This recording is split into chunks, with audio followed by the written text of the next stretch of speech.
교회를 우리가 그리스도의 몸이라 이렇게 이야기합니다. 그런데 몸은 지체로 이루어져 있습니다. 손, 발, 눈, 귀 여러 가지 지체로 이루어졌는데 결국은 교회는 바로 성도들의 모임이 교회죠.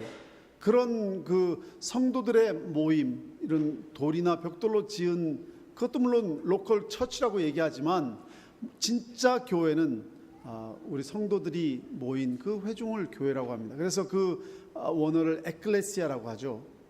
그런데 그 에클레시아의 뜻이 called out from the world, 이런 뜻입니다. 세상에서 하나님의 부름을 받고 하나님께서 구별하여서 그리스도 안에서 믿음으로 구원받은 무리들. 그런데 또 하나의 그 원어가 있어요. 키리아콘이라고도 하고 키리아케라고도 하는 단어인데 아마 낯설 겁니다. 그것도 역시 교회의 의미를 가진 원어입니다. 그래서 우리가 영어로 교회라고 하면 church라고 하죠. 독일말로 하면 제가 정확하게 발음하는지 모르겠습니다만은 키에르케라고 합니다. 키에르케라고 하는데 독일어하고 영어하고 그 뿌리가 같으니까 똑같은 뿌리에서 나온 거죠. 키리아콘, 키리아케. 그래서 그것이 교회란 의미를, 또 하나의 의미를 가지고 있는데 그거는 소유격의 의미입니다. belongs to. 그래서 에클레시아라는 그 교회 이름은 이태리어나 스페인어에서 교회를 이글레시아라고 그래요.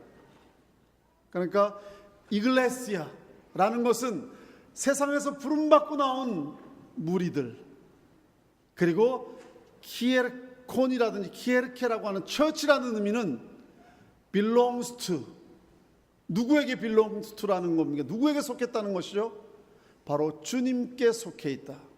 그래서 사실 우리가 구원을 받았다는 자체, 그 자체 때문에 초대교회가 핍박을 받은 게 아니에요. 이 두 번째 의미 때문에 사실은 핍박을 받은 겁니다. 그 키에르콘이라고 하는, 키에르케라고 하는 단어에 또 하나의 뿌리가 있는데 그것은 쿠리오스라고 하는 단어인데, 쿠리오스는 주님이란 뜻입니다. 즉 로마에는, 로마 제국은 모든 종교들을 다 인정했어요.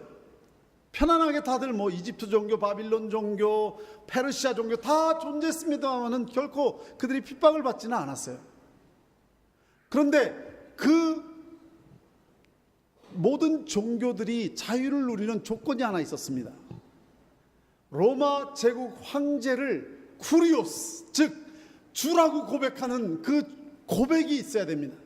그런데 그리스도인들이 그걸 거부한 겁니다. 우리는 황제를 신이라고 고백할 수 없습니다. 우리는 오직 하나님 그리스도만이 우리의 주님이라고 고백할 수밖에 없습니다. 그러니까 황제에게 쿠리오스라고 하지 않고 그리스도에게 쿠리오스라고 한 거예요. 바로 그 문제 때문에 기독교인들이 아주 심하게 핍박을 받은 거죠. 여러분, 우리는 그리스도의 이름으로 믿음 통해서 구원을 받았습니다. 그래서 여러분들은 세상에서 구별되어서 이제 부름을 받고 나온 무리들입니다. 그런데 과연 그러한 믿음의 무리들이 정말 하나님께 속해 있는가? 일제 때 신사참배를 거부한 사람들이 핍박을 받았습니다. 왜? 일본 천황을 하나님이 신이라고 고백할 수 없기 때문에, 인간을 신이라고 할 수 없고 오직 하나님만이 신이라고 고백했기 때문에 신사참배를 거부했고, 그것 때문에 핍박을 받은 겁니다. 우리나라 교회가 마찬가지로 정말 나는 하나님만을 내 인생의 주인이다, 하나님만이 나의 주인이시고 나는 하나님의 뜻을 통해서 살 수밖에 없고 이 세상 그 어느 누구에게도 그 하나님의 주인의 자리를 내어줄 수 없다라고 고백하는 성도들이 돼야 될 것입니다. 그래서 오늘 저는 하나님 이 말씀의 제목을 바른 교회, 바른 성도, 그냥 구원받았다 할렐루야 기쁩니다, 그것이 아니라 정말 하나님을 주로 섬기는 바른 성도, 참된 교회가 바로 우리들이 섬기는 이 아들레이드 장로교회가 되기를 간절히 바라는 마음입니다. 그렇게 되기 위해서는 무엇이 필요할까? 우리가 믿는 하나님은 정말 독특한 하나님이십니다. 계시의 종교라고 합니다. 하나님은 우리에게 말씀하십니다. 계시하십니다. God has spoken to us. 하나님께서 우리에게 말씀하십니다. 눈이 있어도 보지 못하는 그런 우상이 아닙니다. 귀가 있어도 듣지 못하는 우상이 아닙니다. 입이 없어도 말을 못하는 그런 우상이 아닙니다. 비록 눈에는 안 보이고 우리 눈에는 안 보이는 신이시고 영이시지만 그분은 우리의 기도를 들으실 뿐만 아니라 그분은 우리에게 말씀하신 분입니다. 그걸 우리가 계시라고 합니다. Revelation, 계시라고 합니다. 하나님은 당신의 모든 것을, 우리가 알아야 될 모든 것을 성경을 통해서 우리에게 계시하셨습니다. 그것을 우리는 하나님 말씀이라고 하죠. 이곳에 하나님이 어떤 분이신지, 하나님이 무엇을 원하시는지, 하나님께서 만드신 우리 인간이 어디에서 왔고 어디로 가고 무엇을 위해 살고 왜 살아야 되는지 하나님께서는 분명히 우리에게 말씀하셨죠. 구두로 말하면은 자꾸 변질되니까 아예 1000년이 지나도 2000년이 지나도 3000년이 지나도 5000년이 지나도 변하지 않는 글로서 우리에게 말씀해 주신 것입니다. 그러므로 참된 교회가 되기 위해서, 참된 성도가 되기 위해서는 이 말씀 위에 기초를 두어야 됩니다. 한때 교회사에 보면은 이 하나님의 말씀을 떠난 적이 있습니다. 교회가 성도들에게 이 말씀을 못 읽게 했습니다. 그리고 이 하나님 말씀을 직접 읽으면은 처벌을 받았습니다.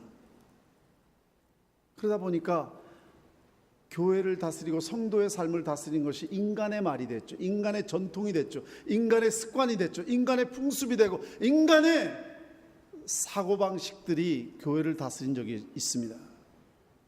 중세 때 가톨릭이 그래서 부패한 겁니다. 그러다 보니까 교회가 어두워졌습니다. 무지해졌습니다.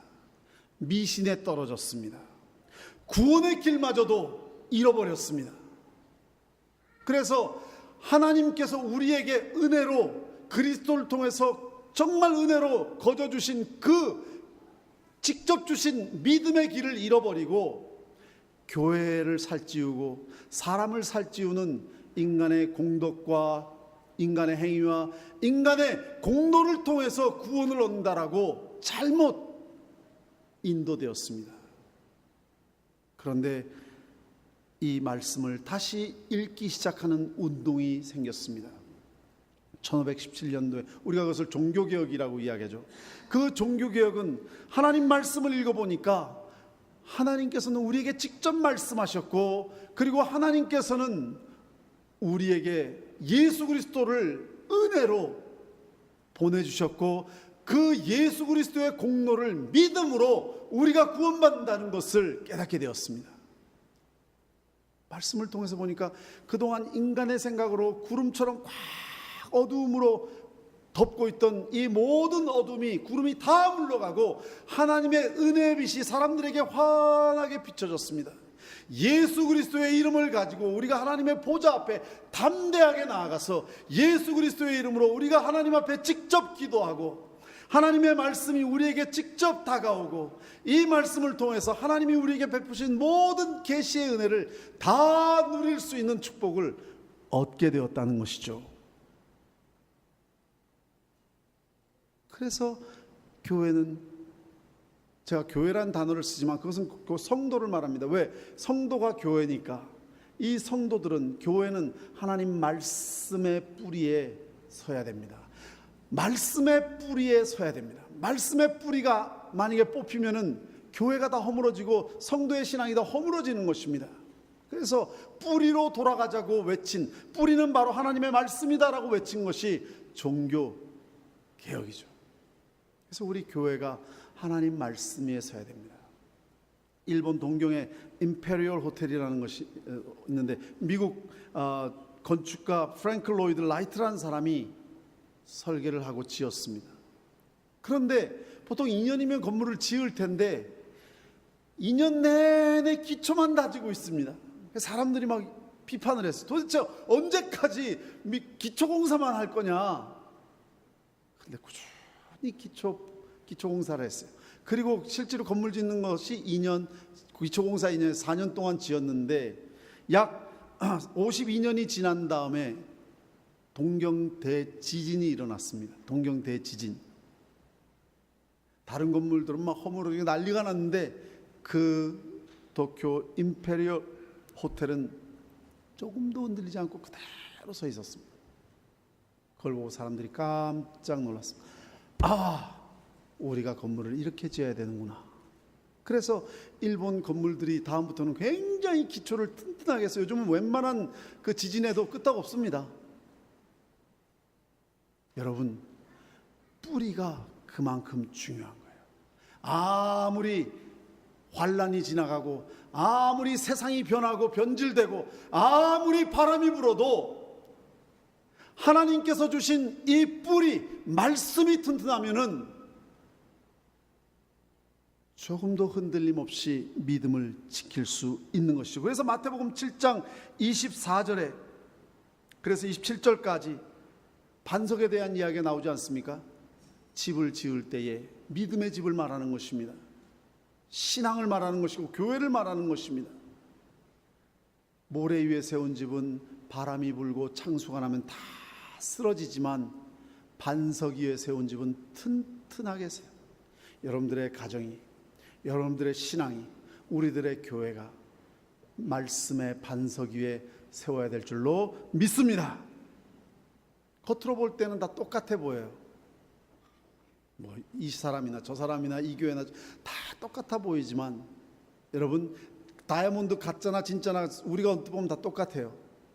그러나 물속에 집어넣어 보면은 가짜 다이아몬드는 물 때문에 잘 희미해져서 잘 안 보여요. 그러나 진짜 다이아몬드는 물속에 들어가도 더 번쩍거리고 빛납니다.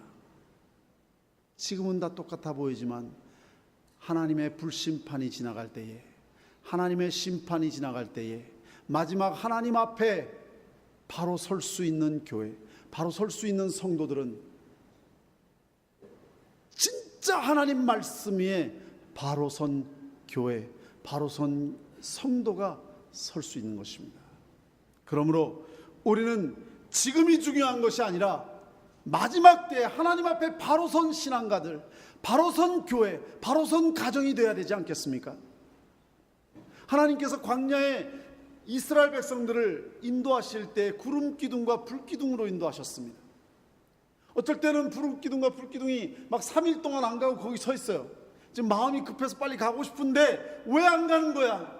그렇지만 하나님의 인도하심에 그대로 그들은 기다렸습니다. 어쩔 때는 갑자기 새벽에 막 움직입니다.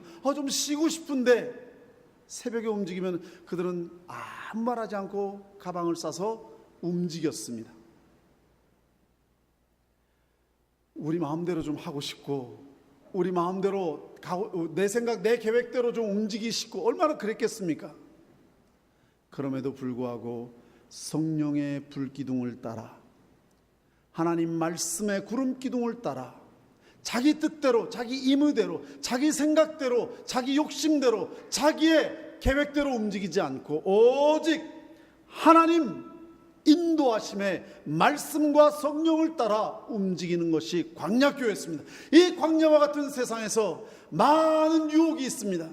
요즘 도덕관념들이 너무나도 많이 허물어져서 혼동스럽습니다. 또한 세상이 많이 허비져서 우리가 어디로 가야 되고 인생관을 어떻게 잡아야 되고 어떤 모습으로 우리가 살아야 할지 정말 혼동스럽습니다. 내 마음대로 살고 싶을 때가 얼마나 많습니까? 그럼에도 불구하고 이 하나님의 말씀대로 우리가 살아야 됩니다.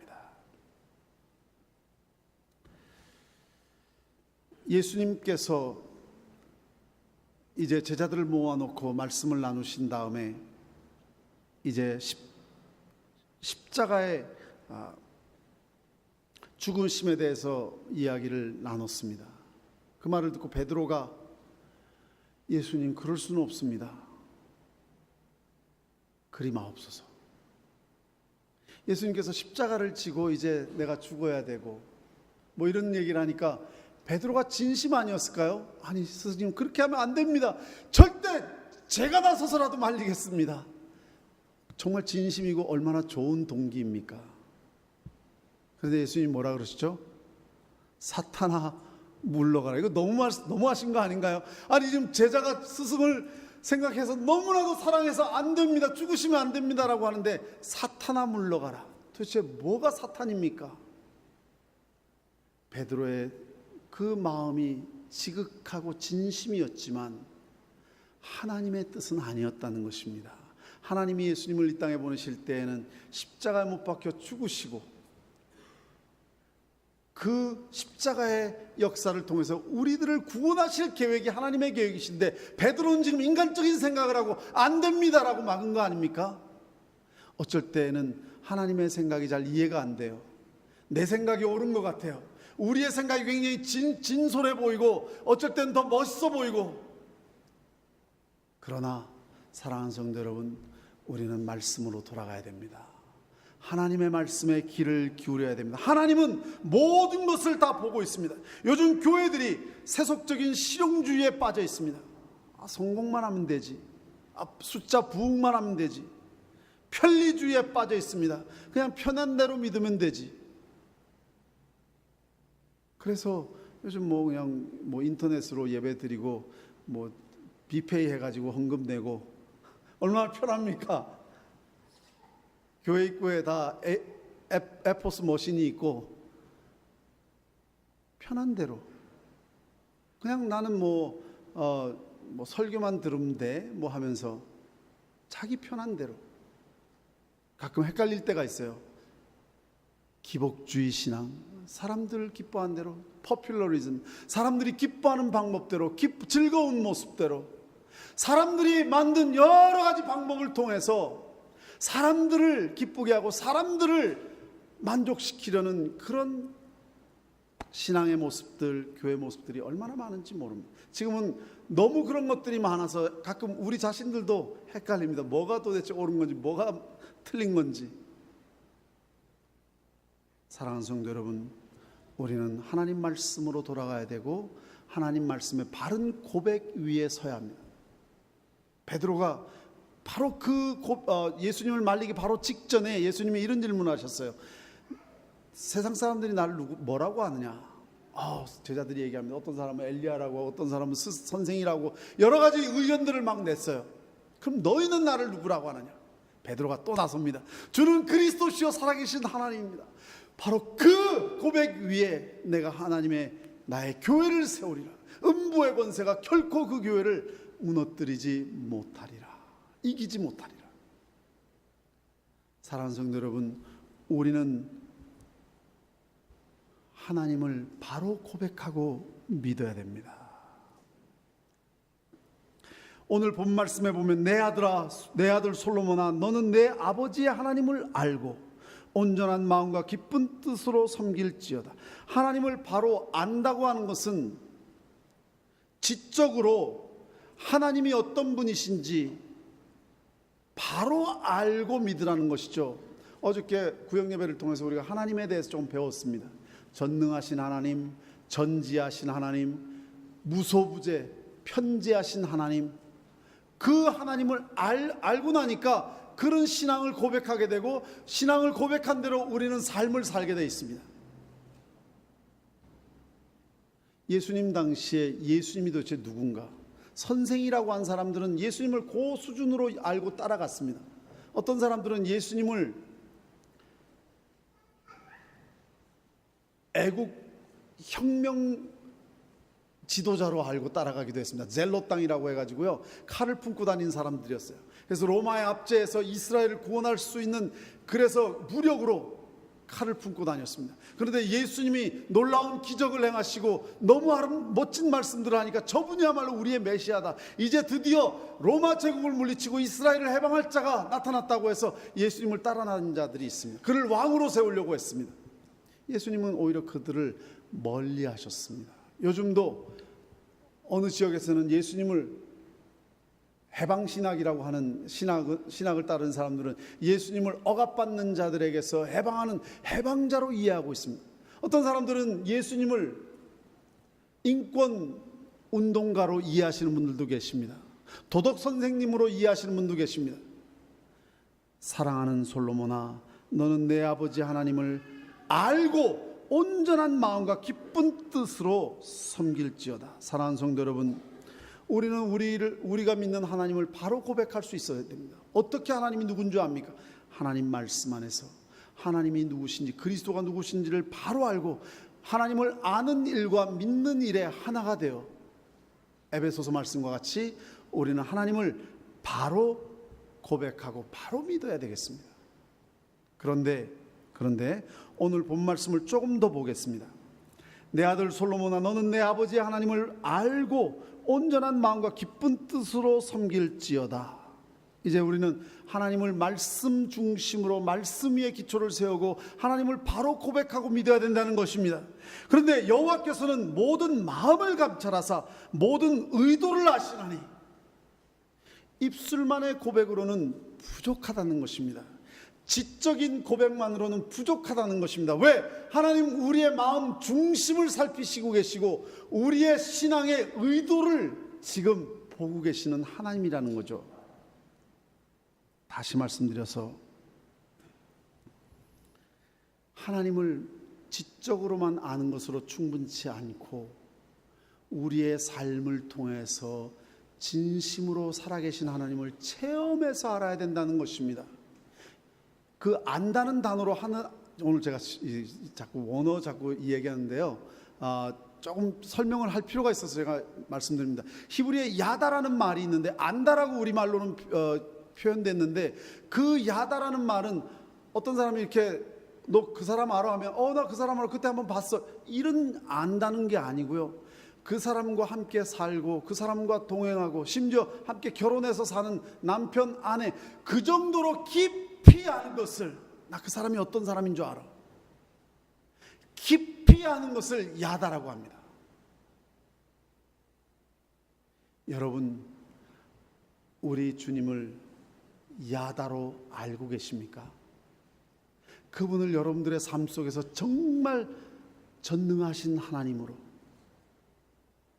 능력의 하나님으로 나를 사랑하시는 하나님으로 나의 구원자로 나의 믿음의 승리자로 정말 삶 속에서 체험하고 알고 계십니까? 지금 다윗은 마지막 유언처럼 솔로몬 아들에게 이 말씀을 주고 계시니까 굉장히 중요한 말씀입니다. 그런데 이 하나님을 다윗은 몸소 체험해서 알았습니다.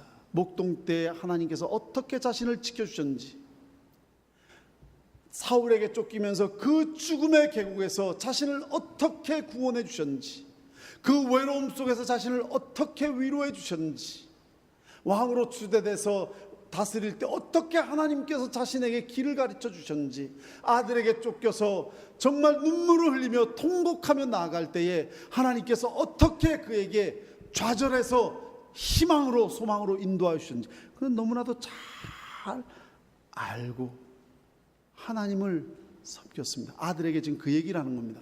내 아들아, 마음을 감찰하시고 모든 의도를 아시는 주님을 네가 알고 섬겨라.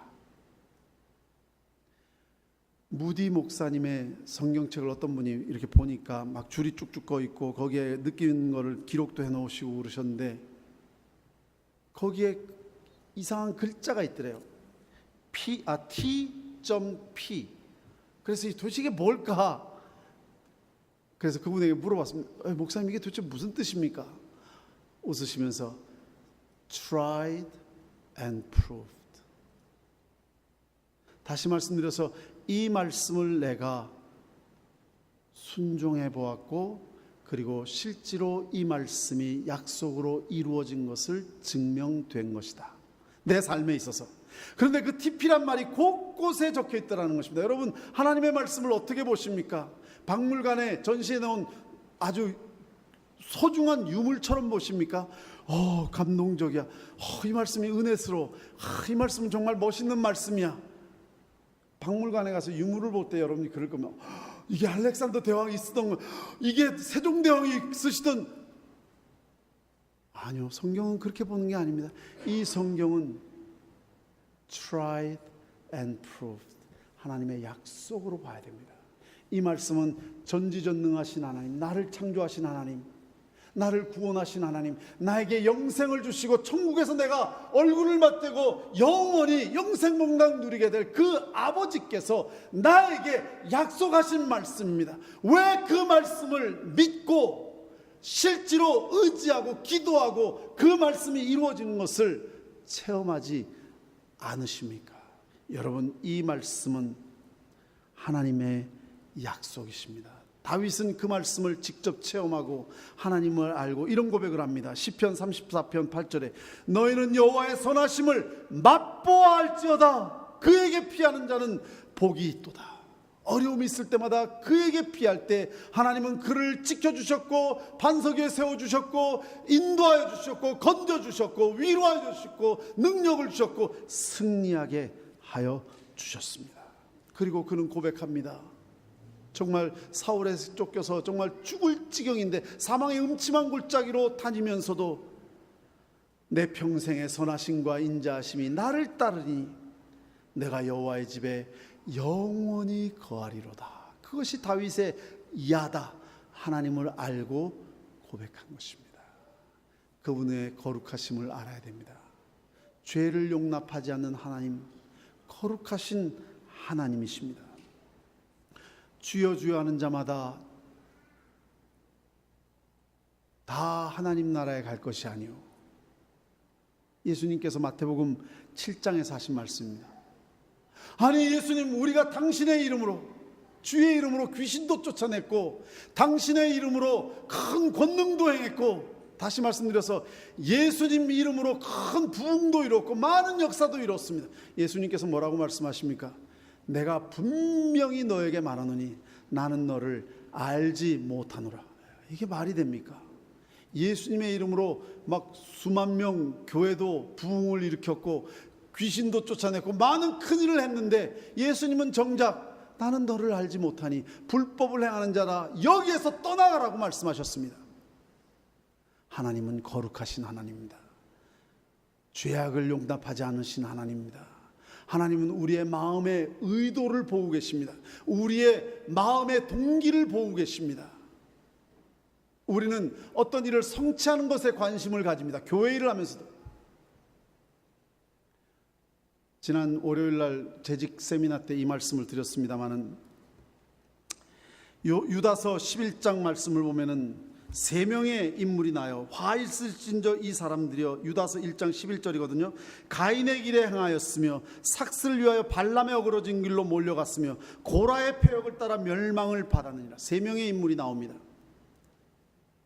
가인이 나오고 발람이 나오고 고라가 나옵니다. 이 사람들이 다 하나님을 믿는 사람들입니다. 가인도 제사를 드렸습니다. 예배를 드렸다는 겁니다. 그런데 하나님께서 그의 제사를 받지 않으셨습니다. 받지 않았으면 내가 뭐가 잘못됐는가 회개하고 하나님 앞에 바로 드리면 되잖아요. 그런데 인정받지 못했다는 것 때문에 오히려 옆을 봅니다. 동생을 보고 미워하고 시기합니다. 여러분, 우리가 하나님 일을 봉사를 하면서도 남에게 인정받기 위해서 하는 사람들이 있습니다. 하나님은 우리의 마음의 의도를 보고 본심을 봅니다. 인정받지 못하면 에이 집어치워, 박수치면 너무 좋아서 열심히 합니다. 그러나 아무도 인정하지 않을 때에는 하나님만 바라보고 나아가면 됩니다. 그런데 사람들이 인정하지 않는다고 그냥 집어치우는 사람들이 있습니다. 가인과 같은 사람들입니다. 하나님 섬김에 예배에 실패합니다. 발람과 같은 사람들, 선지자입니다. 그런데 발락이라고 하는 왕의 물질, 돈을 받고 뇌물을 받고 이스라엘을 저주하는 자리에까지 이릅니다. 하나님의 일을 하면서 기복적인 사고방식으로 또는 물질을 하나님보다 더 사랑해서 물질 때문에 신앙의 양심 버리는 사람들 많이 있습니다. 발람 같은 사람입니다. 고라는 모세의 사촌이고 하나님을 섬기는 사람, 레위 지파였습니다. 성막을 봉사하는 사람이었습니다. 그런데 하나님께서 모세를 통하여 세우신 그 질서에 대해서 굉장히 불만을 가졌습니다. 교만한 마음이 생겼습니다. 그래서 하나님이 세운 질서를 무시하고 자기가 질서를 새로 세우려고 합니다.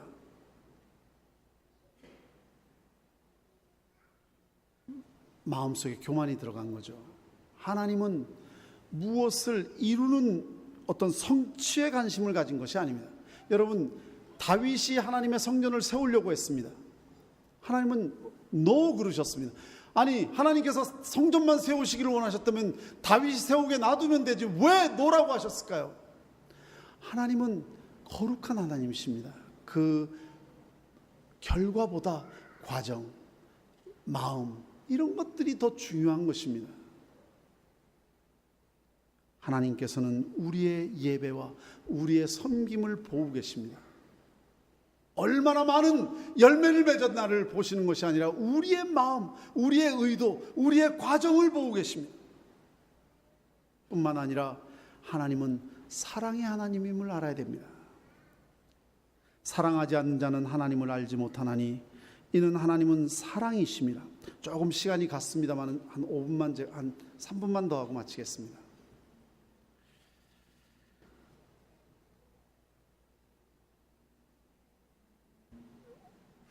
하나님을 아는 사람은 사랑을 압니다. 사랑을 모르는 사람은 하나님을 모르는 것입니다. 우리가 아무리 믿음이 뛰어나고 우리가 아무리 아름다운 말을 하고 우리가 아무리 불을 태우는 헌신을 한다 할지라도 사랑이 없으면 울리는 꽹과리와 같다고 고린도전서 13장 1절 2절에서 분명히 말씀하십니다. 한 신학자는 이런 말씀을 하십니다. 하나님이 하시는 여러 가지 일 중에 하나가 사랑이 아니라 하나님이 하시는 유일한 일이 사랑입니다. 우주 만물을 창조하신 것도 사랑하시기 때문에 창조하신 것입니다. 하나님의 사랑의 표현이 우주 만물입니다. 인간도 마찬가지입니다. 인간이 죄를 범해서 하나님을 떠났을 때 사랑하시기 때문에 그에게 예수님을 보내주셨고 사랑하셨기 때문에 구원을 이루셨습니다. 하나님이 우리를 사랑하시기 때문에 징계하시는 것입니다. 사랑하는 자녀를 우리가 꾸중하는 것처럼. 천국을 준비시켜 주신 것도 사랑하기 때문입니다. 그러므로 모든 이 세상의 일들이 하나님의 사랑의 표현입니다. 우리가 사는 이 세상이 사랑에 대해서 너무 많은 말을 합니다마는 정작 하나님의 사랑을 찾기가 어렵습니다. 예수님도 모든 율법, 하나님 말씀을 요약해서 두 성경 구절로 요약하셨죠. 너희는 마음을 다하고 목숨을 다하고 뜻을 다하여 하나님을 사랑하라. 그리고 내 이웃을 내 몸과 같이 사랑하라. 그러니까 하나님의 모든 율법의 강령, 말씀을 다 요약하고 나니까 뭘로 줄여지죠? 한 단어로 줄여지죠. 사랑. 사랑이 없으면 우리의 모든 것이 다 울리는 꽹과리 아무것도 아니라 그랬습니다. 그래서 믿음도 좋고 소망도 좋은데 믿음, 소망, 사랑은 항상 있을 것인데 그 중에 제일은 사랑이라.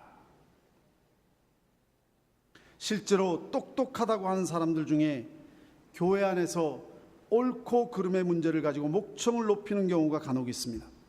논리가 분명합니다. 능력이 탁월합니다. 그 말을 듣면 누구든지 설득됩니다. 누가 잘했고 누가 잘못했는지 분가름을 잘해주고 문제 핵심을 꿰뚫어보는 눈이 있습니다. 그래서 사람들이 다 우러러봅니다. 그러나 아무리 명석하고 말을 잘해도 사랑으로 감싸주고 덕스럽게 허물을 덮어주지 못하면 교회에 아무 유익이 없습니다. 자신에게도 유익이 없고 다른 사람에게도 유익이 없습니다. 제일 사랑이 식은 가슴으로 옳고 그름만을 잘 따지는 것은 사단만, 마귀만 이롭게 하는 것입니다.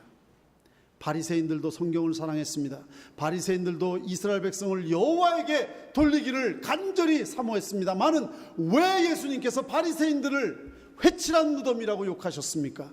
왜냐하면 그들이 하나님의 사랑을 알지 못했고 실천하지 못했기 때문입니다. 사랑하는 성도 여러분, 여러분들의 신앙이 하나님 앞에 바로 서기를 원합니다. 이 교회가 하나님 앞에 바로 서기를 원합니다.